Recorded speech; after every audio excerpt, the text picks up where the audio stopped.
निहाल हमारे सहयोगी जुड़ रहे हैं बैंगलोर से। निहाल, फासला जो है वो जीत के, कांग्रेस की जीत का वो काफी बढ़ा है और अब तमाम चर्चाएं हैं कि आखिर क्या कांग्रेस के फेवर में गया। बीजेपी अभी कोई कांग्रेस के हमारे स्पोक्स पर्सन यहाँ पे कह रहे थे कि धर्म के नाम पर सीधे सीधे वोट मांगा प्रधानमंत्री ने और ये काम नहीं किया कर्नाटका के लोगों के लिए, और लोगों के लिए जो लोकल इश्यूज थे वो हावी रहे।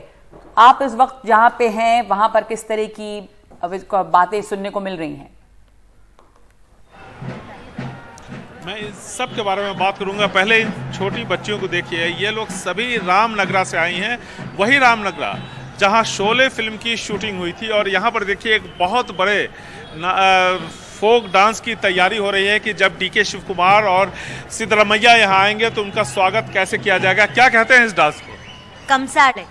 क्या और क्या होता है इसमें?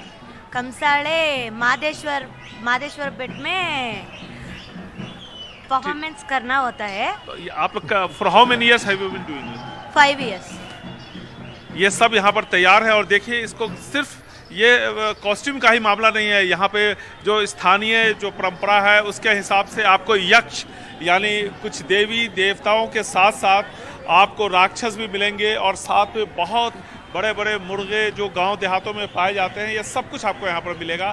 तो इसके साथ तैयारी हो रही है और भी लोग यहाँ पर कलाकार जो हैं वो तैयार हो रहे हैं। अब आपने मुझसे यह पूछा कि आखिर क्या फ़र्क था बीजेपी और कांग्रेस में, तो आपको दो फ़र्क आपको सीधा दिखाई देगा।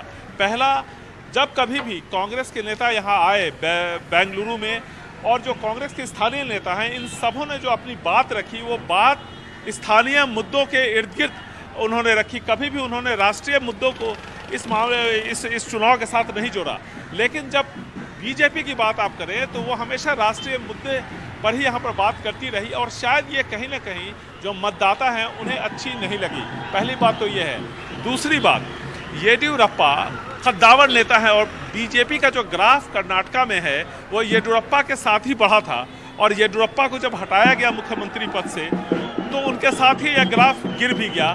सिर्फ मामला येदियुरप्पा तक ही सीमित नहीं था। येदियुरप्पा के साथ साथ जो दूसरे बड़े नेता हैं जैसे जगदीश शेट्टार की आप बात करें, जैसे आप बात करें लक्ष्मण सावदी, ये ईश्वरप्पा, ये सारे नेता जो हैं ये सबको जब एक साथ पार्टी से अलग हो गए और पार्टी ने उन्हें हटाया या टिकट नहीं दिया उनकी नाराज़गी पर ही, तो स्थानीय मुद्दों को किस तरह से लोगों तक पहुंचाना है उनकी भाषा में, यहाँ पर बीजेपी मात खा गई। छोटे छोटे मुद्दे जैसे अमूल बनाम नंदिनी को ले लीजिए, कांग्रेस और जेडीएस ने जिस तरह से ओल्ड मैसूरू रीजन में इसको भुनाया उसका काउंटर करने वाला कोई नहीं था। हालांकि प्रधानमंत्री नरेंद्र मोदी के साथ साथ अमित शाह ने अपनी तरफ से पूरी कोशिश की, लेकिन लैंग्वेज डिस्कनेक्ट बहुत ज़्यादा है।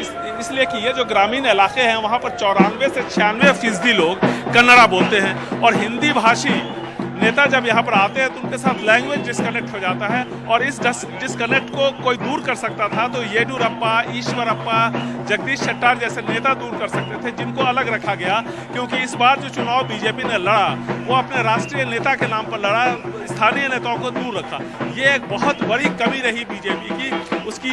वो अपनी बात लोगों तक नहीं पहुँचा पाई, वोटर्स तक नहीं पहुँचा पाए। और यहाँ देखिए डांस वगैरह भी अब शुरू हो गया है क्योंकि बहुत बड़ी जीत की तरफ कांग्रेस बढ़ गई है, तो यहाँ जश्न का माहौल है। और जो मैं आपको बता रहा था कि स्थानीय मुद्दों को स्थानीय लोगों तक स्थानीय भाषा में न पहुंचा पाना बीजेपी की सबसे बड़ी नाकामी थी, और साथ ही साथ कई सारे एक्सपेरिमेंट, पुराने नेताओं को एक साथ हटा देना, राष्ट्रीय नेताओं को आगे बढ़ाना, तो ये सब यहाँ पर बहुत बड़ा मुद्दा था। और सबसे बड़ा लैंग्वेज डिस्कनेक्ट जिसका खामियाजा भुगतना पड़ा, और मल्लिकार्जुन खड़गे जैसा कद्दावर नेता यहाँ पर जो कर्नाटका को जानता है उसका एक एडवांटेज कांग्रेस को ज़रूर मिला है, क्योंकि उन्होंने यहाँ की भाषा में यहाँ के लोगों की साइकोलॉजी के हिसाब से उनका जो मनोविज्ञान है उसको समझते हुए उनकी भाषा में उनकी बात वहाँ तक कांग्रेस की बात पहुँचाई और लोगों तक पहुँची।